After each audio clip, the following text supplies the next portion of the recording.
पाठ 3। मत बांटो इंसान को। कविता। कविता का सरल अर्थ।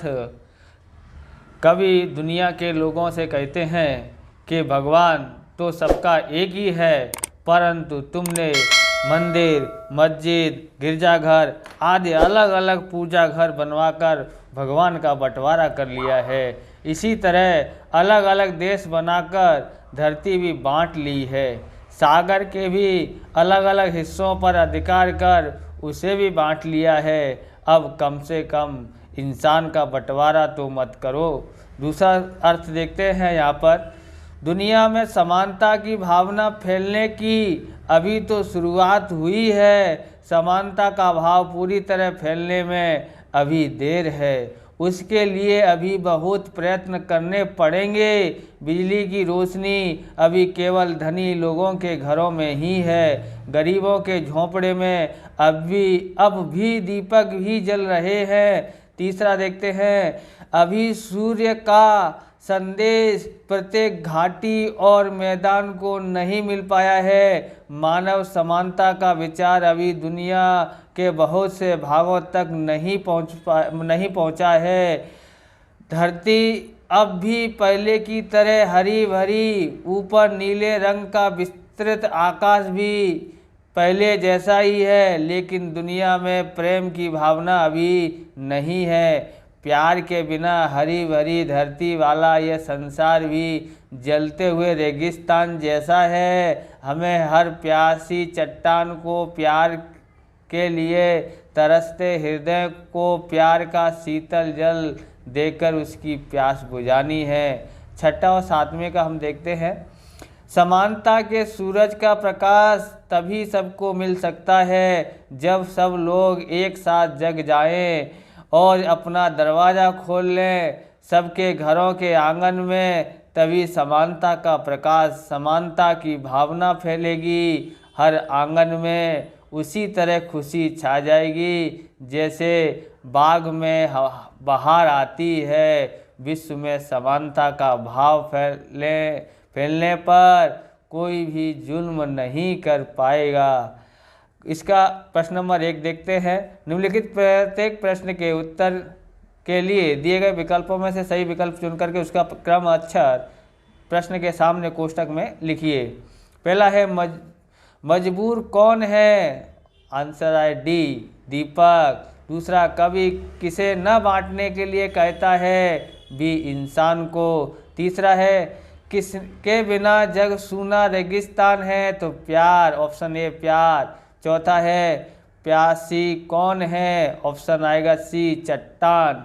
दूसरा प्रश्न देखते हैं। कोष्टक में उचित शब्द चुन करके रिक्त स्थानों की पूर्ति कीजिए। पहला है, अभी राह तो शुरू हुई है, खाली जगह बैठी है दूर, तो मंजिल। दूसरा, मिला न खाली जगह का संदेशा हर घाटी मैदान को, तो आ जाएगा सूरज। तीसरा है, अब भी हरी भरी धरती है, ऊपर नील खाली जगह है, बीतान। चौथा है, पर न प्यार हो तो जग सूना जलता, खाली जगह है, रेगिस्तान। पांचवा, हर उदास खाली जगह का हक को खिलती हुई बहार पर, तो आंगन। तीसरा प्रश्न है, सही वाक्यांश चुनकर विधानों को पूर्ण कीजिए। नंबर 1, मंदिर, मस्जिद, गिरजाघर बनाने का मतलब है भगवान का बंटवारा करना। दूसरा देखते हैं, मंजिल बहुत दूर लगती है क्योंकि अभी तो राह शुरू हुई है। तीसरा है, जग सूना रेगिस्तान जैसा लगता है क्योंकि यहाँ प्यार की बारिश नहीं हो रही। चौथा प्रश्न देखते हैं। निम्नलिखित प्रश्नों के उत्तर एक एक वाक्य में लिखिए। पहला प्रश्न है, इंसान को बांटने से क्या तात्पर्य है? आंसर है, इंसान को बांटने से तात्पर्य है कि उसे छोटे बड़े, ऊंच नीच, जाति पाति और गोरे काले आदि समूह में विभाजित करना। दूसरा है, कवि के अनुसार कौन सी मंजिल बहुत दूर है? कवि के अनुसार पूर्ण मानव समानता की मंजिल बहुत दूर है। तीसरा है, उजियाला कहाँ बंदी है? तो उजियाला धन संपन्न लोगों के घरों में बंदी है। चौथा है, सूरज का संदेशा किसको नहीं मिला? तो सूरज का संदेशा हर घाटी और मैदान को नहीं मिला। पांचवा है धरती के ऊपर किसका बितान है, तो धरती के ऊपर नीले गगन का बितान है। छठा है प्यार के अभाव में जगत कैसा है, तो प्यार के अभाव में जगत जलते हुए रेगिस्तान जैसा है। सातवां है सबके साथ उठने का तात्पर्य का क्या अर्थ है, तो सबके साथ उठने का तात्पर्य है कि सब में समानता की भावना होना। आठवां देखते हैं उदास आंगन का हक किस पर होना चाहिए। आंसर है उदास आंगन का हक एक खिलती हुई बहार होना चाहिए। पांचवा है निम्नलिखित प्रश्नों के उत्तर 2 वाक्य में लिखिए। पहला है कविता के अनुसार अब तक किन चीज़ों का बंटवारा हो चुका है, तो कविता के अनुसार अब तक मंदिर, मस्जिद और गिरजाघर आदि के रूप में भगवान का बंटवारा हो चुका है। इसी तरह भिन्न भिन्न देशों के रूप में धरती और सागर भी बांट लिए गए। दूसरा है किसकी मुस्कान को कोई रौंद नहीं पाया, तो सर्वत्र समानता का भाव फैलने पर लोगों में परस्पर अपनत्व की खुशी होगी, तब कोई किसी पर जुल्म कर उसकी मुस्कान को रौंद नहीं पाएगा अर्थात नष्ट नहीं कर पाएगा। तीसरा है हरी भरी धरती को कौन सी परिस्थितियाँ रेगिस्तान में बदल सकती हैं। आंसर है वर्षा के लगातार अभाव और भूकंप के तेज झटके धरती की हरियाली नष्ट कर सकते हैं। प्रगति के ये रौद्र रूप हरी धरती रेगिस्तान में बदल सकते हैं। चौथा है उजियाले को बंदी बनाने का क्या अर्थ है, तो उजियाले को बंदी बनाने का अर्थ है कि उसे अपने अधिकार में रखना, इसलिए बिजली रोशनी अभी धनवानों के घरों में ही दिखाई देती है, गरीबों की झोपड़ी में नहीं। पांचवा है यह कविता हमें क्या संदेश देती है। यह कविता विश्व के लोगों को सभी तरह के भेदभाव भूलकर मेल मिलाप से रहने की सीख देता है। इस प्रकार यह हमें विश्व बंधुत्व का संदेश देती है। छठा है निम्नलिखित प्रश्नों के उत्तर लिखिए। पहला है इंसान को बांटने का अर्थ क्या है, विस्तार में लिखिए। आंसर है इंसान को बांटने का अर्थ है सभी लोगों को समान दृष्टि से न देखना। आज ऊंच नीच, जाति पाति, गोरा काला आदि भेद कर लोगों में अलगाव की भावना पैदा कर दी गई है। सभी मनुष्यों के रक्त में एक जैसी लालिमा तथा उसमें एक जैसी भावना की अनदेखी कर केवल उनके बाहरी स्वरूप पर ध्यान दिया गया है। इस प्रकार इंसान का बंटवारा किया गया है। दूसरा है लोगों ने भगवान को किस प्रकार बांट लिया। आंसर है कुछ लोगों के भगवान मंदिर में तो कुछ लोगों के भगवान मस्जिद में रहते हैं। कुछ लोगों ने अपने भगवान के लिए गिरजाघर बनवाए हैं।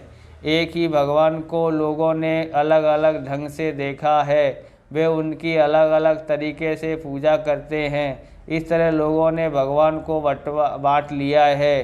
तीसरा है चट्टानों की प्यास कैसे बुझाई जा सकती है। चट्टानों का अर्थ है वे लोग जो भेदभाव के जुल्म सहते सहते पत्थर जैसे कठोर हो गए हैं। हमें उन लोगों के साथ समानता का व्यवहार करना है, उन्हें भी अपनत्व का प्रदान करना है। इस प्रकार प्यार का शीतल जल देकर चट्टानों की प्यास बुझाई जा सकती है। यहाँ पर देखते हैं सातवां निम्नलिखित काव्य पंक्तियाँ का भावार्थ लिखिए। अभी राह तो शुरू ही हुई है, मंजिल बैठी दूर है, उजियाला महलों में बंदी हर दीपक मजबूर है। इसका अर्थ है दुनिया में समानता की भावना फैलने की अभी तो शुरुआत हुई है। समानता का भाव पूरी तरह से फैलने में अभी देर है, उसके लिए बहुत प्रयत्न करने पड़ेंगे। बिजली की रोशनी अभी केवल महंतों और धनी लोगों के घरों में ही है, गरीब के घरों में अब भी दीपक जल रहे हैं। आठवां है निम्नलिखित काव्य पंक्ति पूर्ण कीजिए। रात होने पर मैं निकलता, सबको देता हूँ शीतलता, मुझे देख सबके दिल बहलते, बच्चे मुझे पाने को मचलते, सब कहते हैं मुझको मामा, हर बालक है मेरा भांजा, यूँ तो मैं तारों का राजा। और 9वां प्रश्न देखते हैं, निम्नलिखित शब्दों में शब्द कोश के क्रम में लिखिए। तो यहाँ पर आएगा आंगन, इंसान, उदास, ऊपर, गिरजाघर, घाटी, चट्टान, प्यासी, बंदी, मंजिल, मुस्कान, रेगिस्तान, बितान, सागर। 10वां प्रश्न है, मैं आज के इस आधुनिक परिवेश में संयुक्त परिवार की जगह एकल परिवार ने ले ली है। एकल परिवार के पक्ष विपक्ष पर विवरण कीजिए। तो शिक्षक, आज संयुक्त परिवार की जगह एकल परिवारों की हवा चल रही है। सुभाष, तुम इस बारे में क्या सोचते हो? सुभाष, गुरुजी, समय के अनुसार जो परिवर्तन होते हैं वे उसके ही होते हैं, अच्छे ही होते हैं। आज संयुक्त परिवार बूढ़े व्यक्ति की तरह ही बूढ़े और अनुपयोगी हो गए हैं। प्रशांत, गुरुजी, संयुक्त परिवार का बरगद के वृक्ष की तरह होते हैं, उनका महत्व न समझने वाले ही उनकी बुराई करते हैं। सुरेश, गुरुजी, हमारा परिवार एकल परिवार है। पिताजी, माँ, दीदी और मैं, बस ये 4 जन ही हमारे परिवार के सदस्य हैं। घर में बड़ी शांति रहती है। जब संयुक्त परिवार में थे तब रोज़ आपस में झगड़े होते थे। पुरुष खर्च के बारे में और महिलाएं काम के बारे में झगड़ती थी। हम शांति से पढ़ भी नहीं पा सकते थे। इसलिए मैं तो एकल परिवार ही पसंद करता हूँ। राजेश, गुरुजी, हमारे पड़ोस के संयुक्त परिवार हैं। कोई भी बीमार होकर अस्पताल जाता है तो बस बारी बारी से घर के सदस्य उनकी देखभाल करते हैं। क्या एकल परिवार में यह संभव है? शिक्षक, हाँ, तुम्हारी बात ठीक है। संयुक्त परिवार में सहयोग की जो सुविधाएं होती है वो एकल परिवार में संभव नहीं, परंतु परिवार की शांति और आर्थिक दृष्टि से के समय की मांग एकल परिवार की है। 11वां देखते हैं, भारत के मानचित्र में निम्नलिखित स्थल खोजिए, उनके विषय में सचित्र जानकारी एकत्रित कीजिए। जामा मस्जिद, यह दिल्ली में है। ईद आदि त्यौहार यहीं के निर्देश के अनुसार मनाए जाते हैं। यहाँ के इमाम का सभी आदर करते हैं। स्वर्ण मंदिर, यह पंजाब में सिख संप्रदाय का सबसे बड़ा और मुख्य गुरुद्वारा है। प्रतिदिन सैकड़ों देशी विदेशी पर्यटक यहाँ पर आते हैं। तिरुपति बालाजी मंदिर, यह तमिलनाडु राज्य में हिंदुओं का प्रसिद्ध तीर्थ स्थल है। यह भगवान वेंकटेश की मूर्ति है। इसके दर्शन के लिए प्रतिदिन हजारों लोग आते हैं। चौथा है उदयवाड़ा। उदयवाड़ा गुजरात में संजान के टिकट पारसियों का पवित्र स्थान है। हम देखते हैं 5वां मेरी चर्च, यह मुंबई के बांद्रा उपनगर में है। यहाँ प्रतिवर्ष भव्य मेला लगता है। और यहाँ देखते हैं, यहाँ पर सही जोड़े बनाना है। तो इस्लाम, इसका आंसर है क, कुरान। सिख का ड है, यानी गुरु ग्रंथ साहिब। ईसाई, तो इसका है अ, बाइबल। चौथा है हिंदू, हिंदू का आएगा ई, यानी कि गीता। पारसी का है ब, यानी कि अवेस्ता। इस तरह से ये वीडियो पूरा होता है। अगर आपको हमारा वीडियो अच्छा लगे तो लाइक शेयर कमेंट करें। चैनल पर नए हैं तो चैनल को सब्सक्राइब करें। मिलते हैं नेक्स्ट वीडियो में। जय हिंद, जय भारत, वंदे मातरम।